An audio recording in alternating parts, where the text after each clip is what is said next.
Good afternoon. Good afternoon, all. I'm happy to welcome you to the second conference of this sixth Cátedra of the Prado Museum.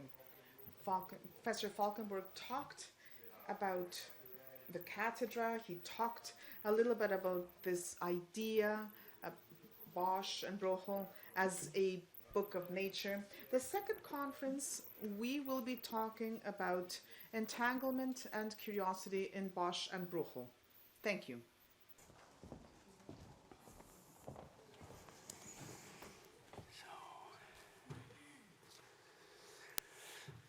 Ladies and gentlemen, in a recent book on Pieter Bruegel, as we pronounce the artist in Holland, Pieter Bruegel's painting of the Fall of the Rebel Angels, here on the screen, the Belgian author Tine Meegank writes, and I quote her, "Pieter Bruegel was fascinated by the devils of Bosch, and he was not alone. Indeed, Bosch's popularity never waned."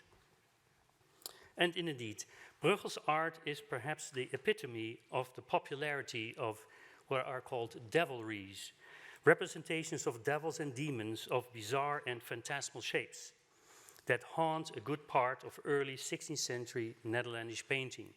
I give you a few examples. One here in the museum by Joachim Patinier, a small image by his follower, Harry Bless. These are very dark infernal landscapes. A piece extremely interesting, also here in the Prado Museum, by an anonymous follower by Bosch. This is made around 1550. And here you see his direct point of inspiration for this anonymous artist. And another artist called Mandijn. They all paint around 1550, so 40 years after Bosch's death, roughly. But the fascination for this type of painting continued, even deep into the 17th century, as several paintings testify, such as this one by Pieter Bruegel's son, Jan Bruegel, a much later follower, Teniers, David Teniers the Younger, and an extremely interesting painting by Joos Kraasbeek, a southern Netherlandish painter. They all date from the mid-17th century. Now, Pieter Bruegel, who lives a century earlier, by the mid-16th century, was called the second Bosch in his own time. He played a pivotal role in the Bosch reception, as we can see in this painting by Kraasbeek, which harks back, as you see, to Bruegel's own reworking of Boschian devil motifs. Bruegel's work actually abounds in motifs taken from Bosch, not only in an early series of engravings of the 7 deadly sins, this is one of those 7 engravings, but also in a number of later paintings, such as the famous Triumph of Death here in the Prado Museum. As we can see with this series of examples, the 16th century saw the emergence of an entire genre of infernal landscapes, filled with Boschian devilries, which led to Bosch's reputation as the devil painter par excellence, despite the fact that the representation of the demonic is actually in Bosch's work less dominant than the representation of Christ, saints, and genre-like motifs with humorous and moralistic undertones, such as the famous Ship of Fools in the Louvre in Paris. These other firm infernal landscapes form the gloomy counterparts of what are called world landscapes that give a much more pleasant impression of the countryside, that developed in parallel, basically created by the very same artists. Again, an example by Joachim Patinier here in this museum, and an image in Hamburg in Germany showing you with tiny little details a world landscape with the man going to Emmaus in the left lower corner. Most scholars argue that these infernal landscapes, I don't mean these world landscapes, but these infernal landscapes, by Bosch's epigones, in one important aspect differ from the demonic inventions of the master himself. While Bosch's devils and demons are sinister monsters that evoke a real satanic presence, the diablerie of his followers are mostly whimsical phantasms that are entertaining rather than frightening. Diableries such as Mondaine's Temptation of St. Anthony, for example, have even been called an art of laughter, because they seem to be capricious inventions that appeal to the viewer's curiosity and call for the viewer's admiration for the creative imagination of the artist as such. Infernal landscapes, such as Pieter Huy's painting, again in the Prado Museum, offer actually a visual catalogue of carnivalesque inventions, carnivalesque encounters of charming monsters. For example, here in this lower part. Carnivalesque encounters of charming monsters and human souls that entirely lack the sense of horror that Bosch's infernal landscape in the Garden of Earthly Delights conveys. These paintings by Mondaine and Huy's, Bosch's followers, are more in line with the aesthetic of the Cabinet of Wonder. Collections of curiosities, as they were also called, that began to emerge in the first half of the 16th century and mark a decline, it seems, in the belief in the reality of hell, which in Bosch's work is still very much alive. This change from the monstrous to the marvelous is quite visible in the work of Pieter Bruegel, especially in his Fall of the Rebel Angels. Here we find a collection of monstrous mirabilia, of wonders, that partly can be traced back to the late medieval encyclopedic tradition of Vincent of Beauvais, Jacob van Maerland, and Bartholomeus Anglicus, that is to say, the tradition that I alluded to in my first lecture in this series. The thematic setting of the painting still, in this case, is religious and even apocalyptic in nature. That is to say, what we see is a confluence of the story of the fall of the rebel angels in the beginning of time and the fight of the archangel Michael against the dragon and his angels at the end of time, according to the book of Revelation. But the pictorial emphasis is entirely on the encyclopedic collection of devilish monsters that carry many similarities with the natural and man-made objects collected in contemporary cabinets of wonder, including the inventions of human ingenuity and artifice, such as armor, weapons, musical instruments, and sundials. I'll give you just two comparisons to see how much Bruegel is in tune with these cabinets of wonder and the examples of the ingenuity of mankind's invention. Tine Meegank, the author who wrote a monograph on this painting, draw a parallel between Bruegel's painting and these collections of mirabilia. And she mentions in that connection also the notion of the book of nature.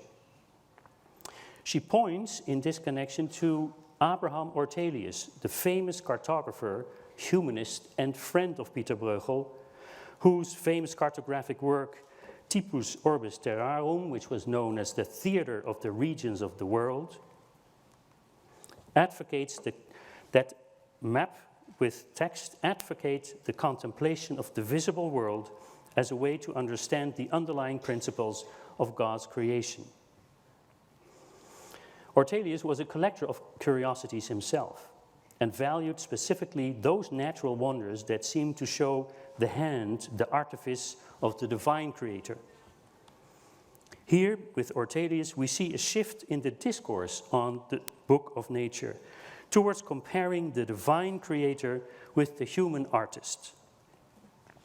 That is to say, the human artifacts, which means both craftsman and artist in the more modern sense, and which also compares God's creation with a work of art. This comparison becomes apparent, for example, in Ortelius' eulogy of Pieter Bruegel, which he wrote after the artist's death in 1569. The poem recalls Bruegel's exceptional gift in imitating nature. One could even say creating nature. And that poem proclaims that Bruegel's art has acquired all the qualities of God's creation herself, suggesting that Bruegel equals the divine artifacts. The fall of the rebel angels is not explicitly mentioned in this connection, but it is clear that the painting is a showpiece of Bruegel's inventiveness as a creator of natural and artificial mirabilia. The monstrosities resulting from the hybridization of natural and artificial forms serve to display Bruegel's pictorial artifice and ingenuity itself. They are not meant, as that is what we think, to create fear. The transformed bodies of the falling angels, which in Bosch's world and his medieval antecedents visualize the perverting denaturalization, the denaturalizing effect of evil's creation, recreation of God's creation, which you see in the Garden of Earthly Delights, in Bruegel's painting has become the very expression of the artist's creative genius. So if you will, if you make a comparison between the Garden of Earthly Delights and Bruegel's Fall of the Rebel Angels, you see a shift in emphasis from this outburst of creativity that especially you see in the background of the Garden of Earthly Delights as an expression of evil's presence, evil's recreating, redesigning, rewriting God's book of nature, towards Bruegel's painting, which is an expression purely of his own artistic genius, his own artistic creative power. Now, it would be a mistake, however, to think that in Bruegel's world, evil has disappeared altogether. Its presence is visually suppressed, yes, but not absent. And it is precisely in the visual subdued treatment of evil presence that Pieter Bruegel is the true heir of Jheronimus Bosch. This becomes apparent in the Fall of the Rebel Angels, when a viewer, led by his or her curiosity and admiration for the artist's ingenuity in imitating and creating these monstrous nature, if the viewer takes the time actually to investigate the collection of tumbling figures one by one. It is as if the viewer is invited to disentangle the marvelous creative chaos that Bruegel offers the viewer. Because it is only through the time-consuming process, it takes a lot of time, of visually unraveling, untangling the tumble of manifold overlapping and intersecting creatures that one discovers the presence of the largest creature in the painting of all. That is the figure of the seven-headed apocalyptic beast. And you see some of the heads here, and you really have to figure out where the tail starts, and it is hidden, the figure hidden by behind all these other falling monsters. But once you discover that, you see that this is an enormous animal that still dominates the world, the apocalyptic beast. Its overall shape can only be discovered by you, the viewer, slowly, piece by piece, reversed engineered, so to speak, behind many overlapping monsters in the center of the painting. The paradoxical effect of Bruegel's Theatrum Diabolicum thus is that on the surface it is all about Bruegel's artistic ingenuity, but by delving beyond this surface and by satisfying one's very curiosity and quest for visual entertainment, one becomes actually aware of this figure that, because its gestalt is largely hidden from view, communicates a sense of real presence of evil, because it is initially unnoticed by you, by me, by the viewer. Phrased in other words, Bruegel's painting orchestrates with pictorial means a change of vision from blind wonder to illuminated pondering, from sight to insight, which de facto is an instantiation of the very process of speculation, of the ascent from the realm of the visible to the realm of the invisible or the difficult visible, that is entailed in the notion of the book of nature.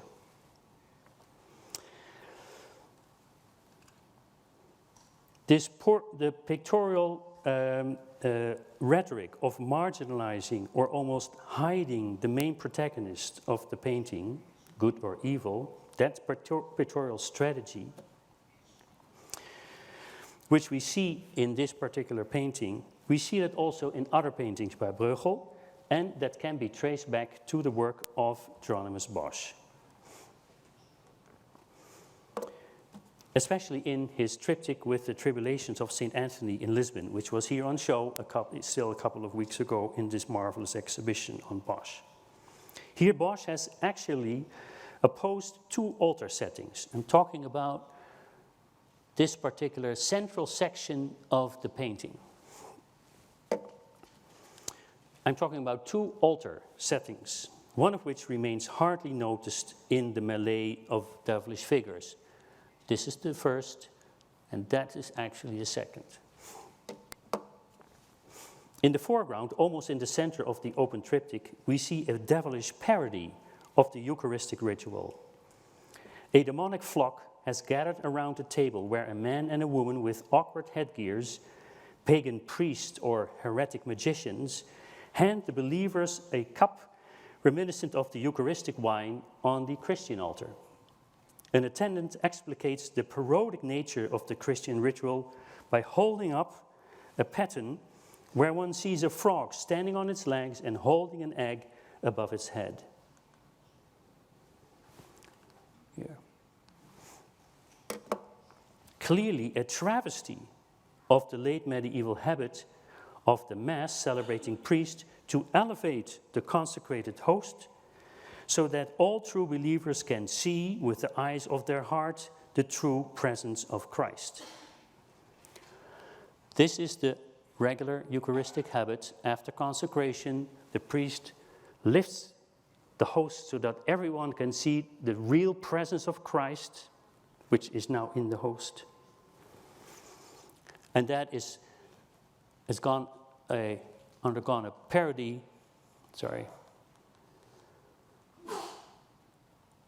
in Bosch's painting.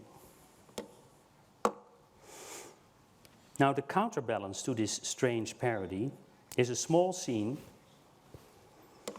and you have to remember or recollect that this is a tiny, tiny figure in the painting that even if you stand in front of it, is very hard to see. The counterbalance to this parody is this small scene hidden in a ruinous niche far in the background, showing Jesus blessing an altar on which a large crucifix is placed, lit by a burning candle. The naked figure on the crucifix, Jesus himself, is strikingly lifelike, like the figure of Jesus standing next to the altar and pointing to the altar, as if you have two Jesuses here. As if to underscore the doctrine of the real presence, the presentia realis, the real presence of Christ's sacrificial body in the host during the celebration of Mass. Very emphatically shown by Bosch, Christ shows his own presence himself in the true altar. The repetition of the figure of Christ on the crucifix emphasizes, moreover, the truth character of the imagery. This altar setting offers the true image, the vera icon, of Christ's presence in the world. The fact that this scene in the painting is marginalized and hard to detect, whereas its devilish counterpart takes pride of place, in the foreground of the composition highlights the underlying theme that unites both scenes through a pictorial contrast. The challenge for the Christian believer, including the viewer of the triptych, to see and believe in Christ's true presence in the world in the midst of the phantasmal concoctions with which the devil and his demons try to bewitch not only St. Anthony, but also you as a viewer. St. Anthony looks at the viewer. He looks back at the viewer. while imitating the blessing gesture of Jesus, which is actually the gesture of the cross, with which the hermit, according to the hagiographic legends, made his demonic visions disappear. His small figure in the heart of the triptych thus summarizes an entire pictorial, aesthetically experiential discourse on true and false images, sight and insight. This discourse is also central to the Garden of Earthly Lights and to Bosch's equally or almost equally famous Prado Epiphany triptych here on the screen. It was taken up by his followers, this particular discourse, not only in diablerie but also in more naturalistic world landscapes, which both developed into individual genres in the first half of the 16th century. And it was taken up again, and very, very beautifully and strikingly, by Pieter Bruegel, who explored this discourse in a particular innovative way. It is this Christocentric and diablomanic discourse on true and false images and speculative vision that I see as the criterion for a truly Boschian quality in these works. Not the number of devilish motifs and the question whether or not they create laughter or anxiety, which is not measurable, of course, anyway. I give you a few examples. The first one is, again, a painting by Joachim Patinier here in the Prado Museum, showing Karen and the human soul. In the middle of a broad river that divides two stretches of land in a symmetrical fashion, we find the mythological ferryman Karen offering his services to a Christian soul at the end of his journey through life. Karen's boat has arrived at the point where the soul is facing a choice between two different destinations. This is in accordance with the idea, widely believed in the late Middle Ages, that at the moment of a person's death, the devil and an angel will vie for his or her attention, will vie for the person's very soul. Falling for the temptations of the first, of the devil, will cause the soul to end up in hell or purgatory. Following the admonishings of an angel will lead the soul to a promise of eternal life. Similar to contemporary images of the Ars Moriendi, two examples, one by Bosch himself, and on the right, a contemporary woodcut, where the dying soul is exposed to these metaphysical forces, angel on the one hand and demons on the other, that actually fight over the person's dying soul. In accordance with this tradition, Patini illustrates this final drama as a moment of choice, which is informed by the biblical metaphor. I should go back to this image. So a matter of choice, left or right, which is informed by the biblical metaphor of the broad way and the broad gate leading to perdition, and the narrow way and the narrow gate leading to salvation. On the left side, on our left side, we see a small stream which is difficult to maneuver because it is littered with sharp rocks that can sink the boat. But after making a turn, which is not visible for the soul sitting in the boat, that particular stream flows into paradise, into paradisiacal landscapes where angels lead human souls through a lush vegetation. An angel, as you see here, perched on the shore of the broad river in the middle, nearby tries to point the soul in this direction. This is the way to go. But you see that the soul has averted his gaze. He doesn't even look at the angel, he's looking into the other direction. The soul has already set its eye on the broad way, which is much more pleasantly looking on the other side, because it is surrounded by green meadows and fruit trees, flowers, beautiful birds, etc. This stream, but again, this is not visible for the soul sitting in the boat, but only for us viewers overlooking the entire scenery. As if we only with a bird's eye view really understand the choice that the soul is facing, everyone's soul, by the way.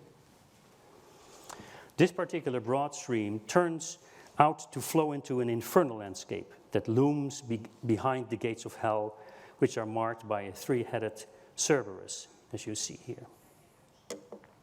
What the soul apparently does not see is the devious device of the broad way, which the soul should know leads to hell, appearing as the road to paradise, showing the same vegetation. Here on the right foreground, showing the same vegetation as true paradise on the other end, on the left background, which can only be reached through the narrow gate. The ability to distinguish between reality and appearance, therefore, and this is Patini's real innovation, is staged with purely natural landscape imagery. The divine and demonic personnel has been visually reduced, overlooked, with dramatic consequences, by the way, by the human soul. Another example, and I have to apologize for this kind of blurry image, the painting is not bigger than this size, and the figures that I'm going to talk about are about 1 or 2 millimeters. It is a landscape with John the Baptist preaching in the desert in Vienna, painting by Harry Bless. The painting offers an immense vista of a vast natural scenery with various mountain ranges, rocky outcrops, woods, meadows, farms, castles, and a large city in the background. Everything dotted with minute details, strollers, cattle, bushes, flowers, etc. This is a perfect example of what scholars call a world landscape, because it entails basically everything that you can find in nature. In the foreground, a group of people has gathered around an enormous hollow tree, in front of which John the Baptist is sitting, preaching to the crowd. Over here. He makes a pointing gesture, you see that, with his arm, turning the biblical phrase, and I quote the Bible, "The next day John saw Jesus coming towards him, and he said to the crowd, 'Look, the Lamb of God who will take away the sin of the world.'" The painting actually turns this into a visual quotation. Because, and this is what you will find very difficult to see, I have to point it out.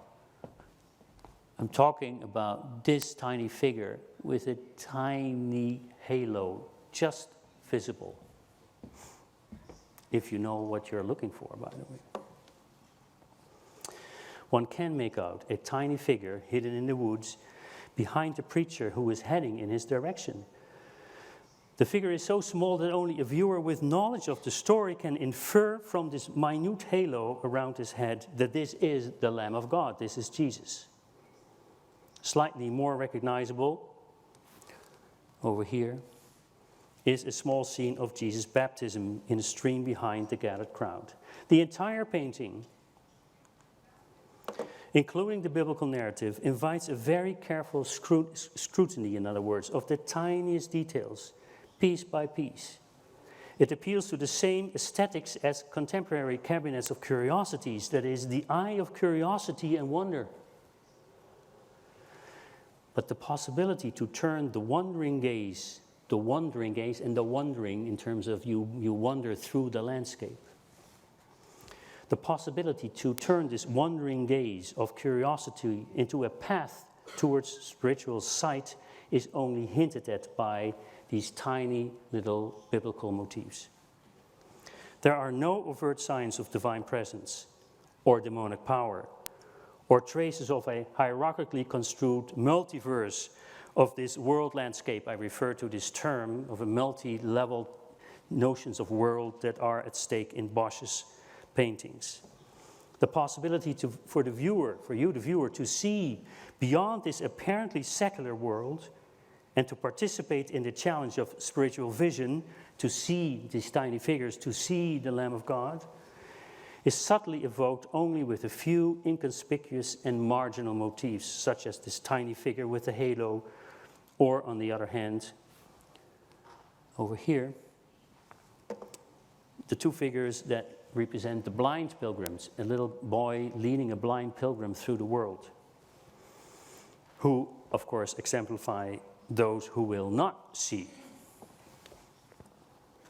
There are other landscape paintings from the period in which the contrapuntal rhetoric of figures signaling spiritual vision and spiritual blindness is staged with similar subtle means, sometimes evoking a particular compassionate version of spiritual seeing, that is, seeing with the eyes of your heart. Paintings such as Jan van Amstel's landscape with Christ carrying the cross in the Louvre, and I'm pointing out to this equally small, hardly visible figure of Christ falling on the cross on the road to Calvary.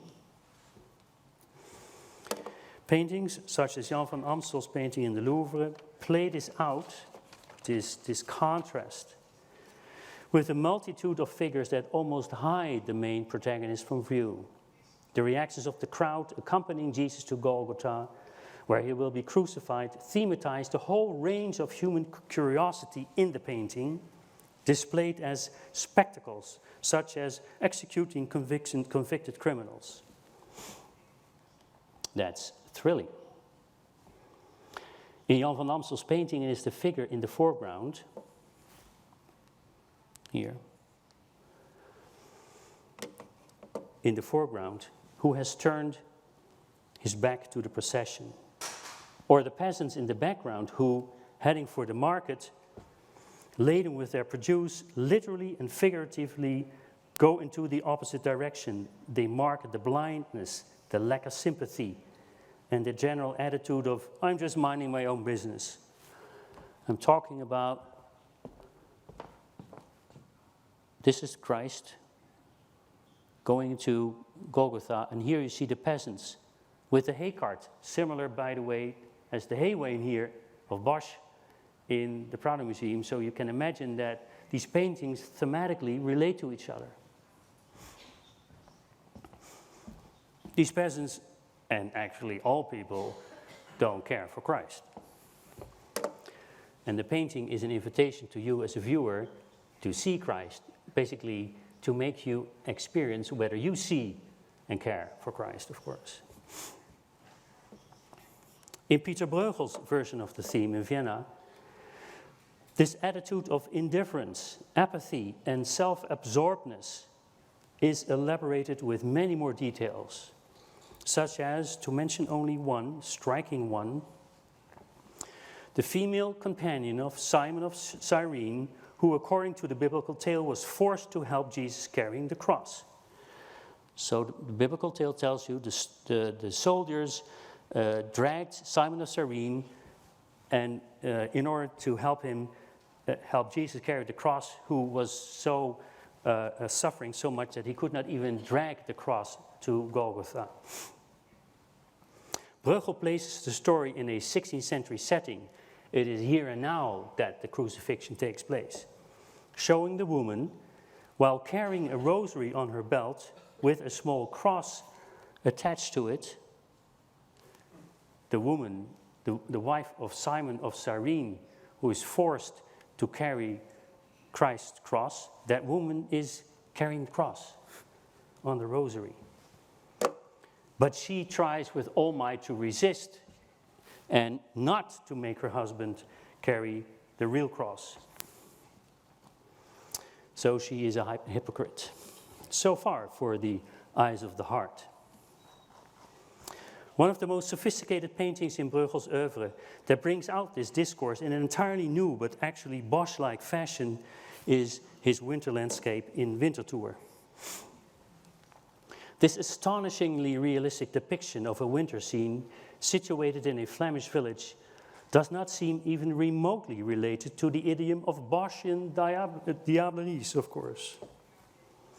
Surrounded by some large farmhouses, the roofs of which are covered by a heavy load of snow everywhere, and by the ruins of an old castle on the right, an open terrain unfolds before your eyes in the center of the painting.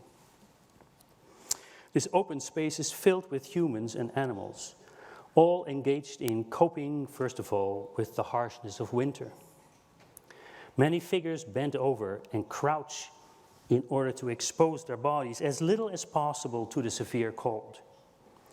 Through the falling snow, which is a fantastic invention, by the way, by Bruegel, to show falling snow and to freeze, literally and figuratively, freeze the winter scene forever in front of your eyes.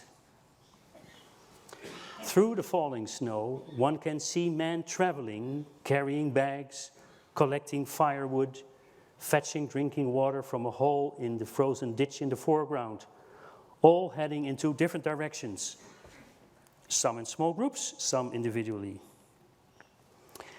And this is all very hard to detect, of course, through the snow. There seems to be no coordinated action or even story be told. Not even the two donkeys in the center of the painting that are being driven through the snow emerge from the general contingency of the scene. In the foreground, huddled together in order to give each other some warmth, there are some people who seem to be in conversation with each other or just standing around. This group here.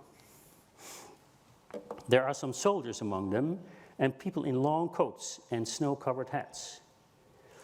And it is only when the viewer focuses on a scene inconspicuously placed in the extreme left corner of the painting, here, that a narrative unfolds, a narrative emerges that gives meaning to at least some of these figures.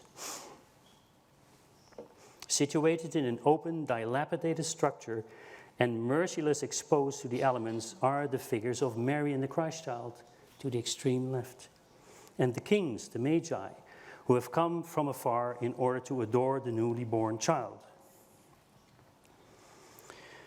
There is a striking contrast between this small scene, cramped in the corner of the composition, and more generally, the dense clutter of human figures, all of whom are very difficult for the viewer to make out, of course also due to the snowflakes. And the large semantically empty areas in the painting that are given to the representation of buildings, snow-covered roofs, it is as if the painting is about snow and how snow falls and everything is cold in the winter, so typically Dutch winter scene. But it is counterbalanced by this tiny figure that you find hard to see. The randomness of broken trees, branches, poles, pieces of brick walls not only gives the scene a sense of vivid reality and contingency, which is characteristic of daily life and which will become so characteristic of Dutch 17th century landscape painting, but it also strongly emphasizes the apparent meaninglessness, the lack of meaningfulness of the entire scenery.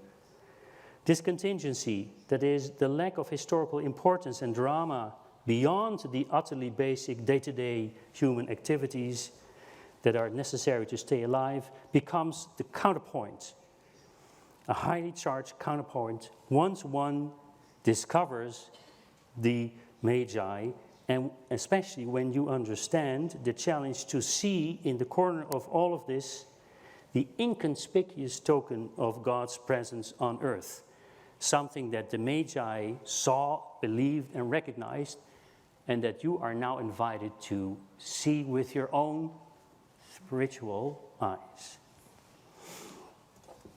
The camouflage effect on the falling snow does not only serve the viewer's aesthetic reenactment of the Magi's experience to see the divine nature revealed and concealed in the frail body of the newborn child, it also veils and reveals this ambivalence. It veils and reveals the presence of ominous forces, because I am pretty sure that despite the fact that you may have followed my description in detail, you will not have seen this group in the background. Because there, between the houses, hardly visible through the falling snow, are the tiny figures of armed soldiers who are sent by King Herod to kill the newborn child. Their inconspicuousness is treacherous and more effective in boding ill than almost any diablerie of the period. One could even argue that Bruegel's famous adoration of the Magi in the National Gallery in London, which shows some of the same ambiguities in magnified form, is more true to the spirit of Bosch than many of these so-called diableries, these infernal landscapes, of his followers, of Bosch's followers. One does not need to search for the religious theme. The newborn child sitting on the lap of his mother is in the center of the painting and is at the center of the attention, so it seems, of all bystanders. The three Magi, and from right to left, I mentioned just individual figures standing around here. And I ask you through my description to follow, to pierce, to understand the painting piece by piece. So from right to left, two visitors who, judging by their slightly caricatured features, must be Jews, in the very, very right corner. Then two other onlookers, the oldest of whom may be Joseph. And then left of them an entire group of soldiers, densely packed together. And finally, on the left side of the composition, an isolated man in a dark coat, behind the king in his red gown. All these figures, with the exception of the exotically dressed Magi, wear contemporary 16th century costumes. This takes place again in the here and now. The term costume seems appropriate because there is a certain theatrical quality to the painting, despite the highly naturalistic rendering of the dresses, the faces, and the entire setting of the shack, where the Magi have gathered to present the newborn child their gifts. Now, whether one is struck by this strange expression of the man standing on the left first, this man, or by the staring eyes of the other figures standing around, at some point the viewer of the painting, you, the viewer of the painting, start to realize that with the exception of the Magi, none of these onlookers actually gaze at the Christ child. The man on the left looks somewhat intimidated, I should say, in the direction of the two Jews on the other side of the picture, one of whom has a distinctly aggressive expression while he counters the gaze of his foe on the other side of the painting. His companion is staring through his glasses and does not seem to see much at all, in accordance with the way Jews were generally depicted in nativity scenes, namely as being inwardly blind to what they see or what they should see with their spiritual eyes, that this tiny kid is the newborn Christian Messiah. Bruegel's painting seemed to echo in this respect the spiritually blind Jewish onlookers actually in Bosch's Epiphany triptych here in the Prado, which I hope to address in another lecture in this series. The adjacent men seem engaged in some kind of private conversation. The fact that one is whispering something in the other man's ear, whatever that is, does of course not bode well. The distraction this casual scene represents stands in stark contrast to the ponderous moment of the epiphany of Christ, of Christ's nature as divine that is revealed to the Magi. Their neighbor, here, a harnessed soldier, is also highly distracted. He cannot divert his eyes from the large golden cup that one of the Magi is presenting as gift to the child. The gazes of the heavily armed soldiers further in the back to the left and the halberdiers in the second row behind all of this are all expressive of, if anything, wonder in the sense of bewilderment. What is going on in this strange theater of divine presence? This is surely a strange puppet show around a naked suckling, of course. But then why are these soldiers there? Are they part of the entourage of the Magi? Or does their presence have a foreboding connotation like the soldiers in the background of Bruegel's winter scene and winter tour? Mary, in the midst of all of this, acts as the protectress, that's a protector of her child. The swirls of her gown and the cloth she has draped around him create a safe shelter, but at the same time literally unveil Jesus' divine nature to whoever can see through the outward appearance of a vulnerable newborn child. Bruegel's painting continues to explore the theme of sight and insight, epiphany and spiritual blindness that is set in motion by Jheronimus Bosch. There are indications, as we will discuss later, that Bruegel's London adoration of the Magi was even directly influenced by the Prado epiphany. Here, Bosch places the stable with the adoration in a vast landscape where hordes of art men roam the country. An isolated statue in the background, you can see it here.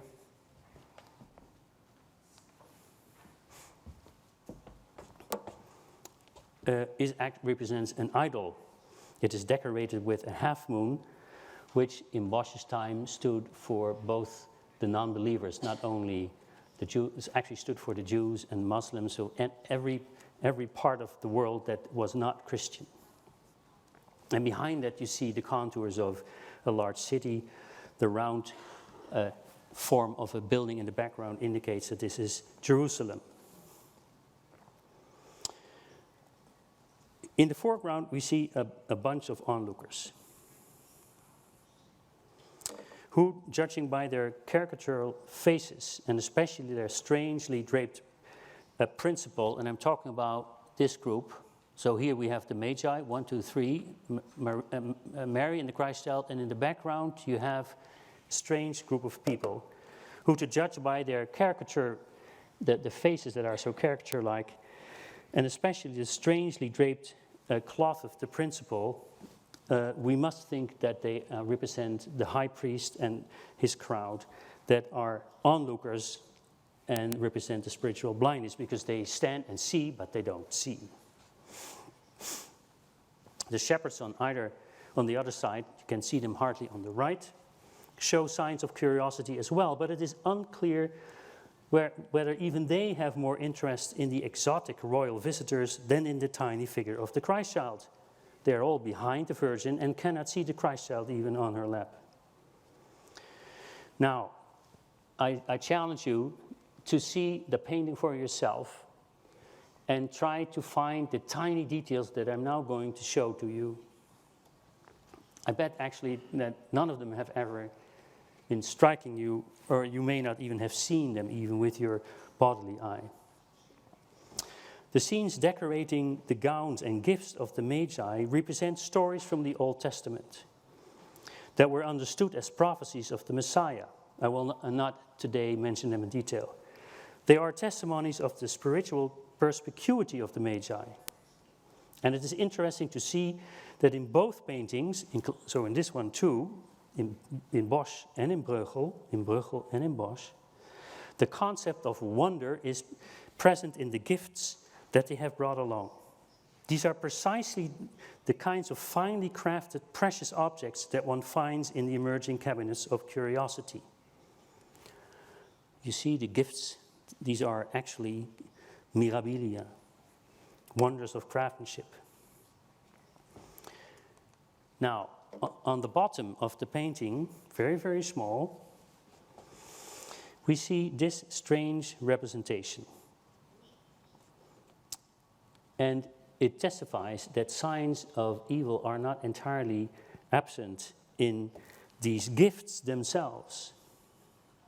Because this gift, that is a golden sculpture representing the sacrifice of Abraham, which is a prefiguration of Christ's future sacrifice, is decorated with black toads, which in Bosch's world is a representation of satanic presence. The crown of one of the Magi, which is held by this high priest-like figure, is decorated with a frieze of ape-like figures, here. One of which is strangling a bird that is part of another frieze below the creature, over here. While another figure tries to grasp a precious stone. Now you wonder how you can see it. This is the way you see it.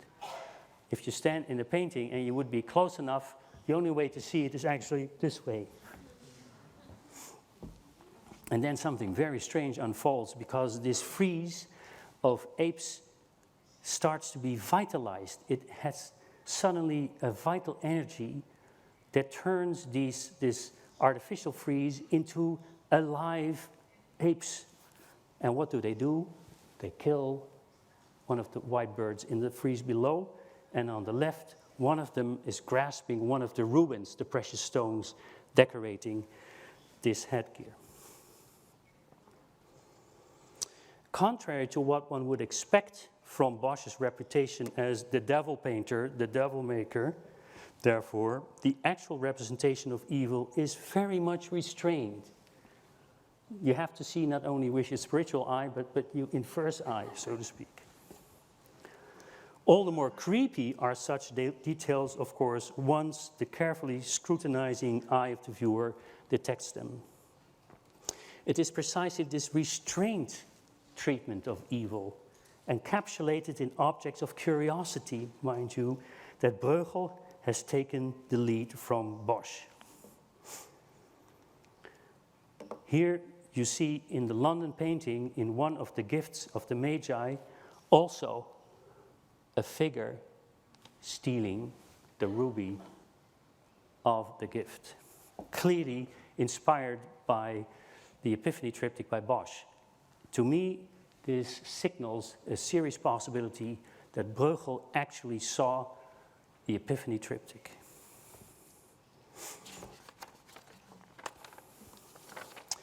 To conclude, this is a short conclusion.